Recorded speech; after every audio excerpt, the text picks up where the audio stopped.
muqdisho madaxweyne farmaajo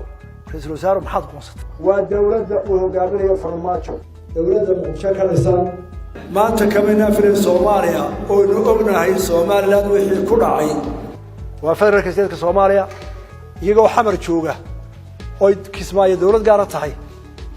oo federaal ah oo baydo mid gaar ah tahay dawladda xawar maanta ka dhisan inay fadhiga kala wado oo wiiga ay 10 cisho wareegaya laba jeer hadda xawar waxa aan leeyahay idinkiina dab isku shaqeysaa adduunkiina waa dab ku shaqeeyay annagina dagaal baan ugu haysaa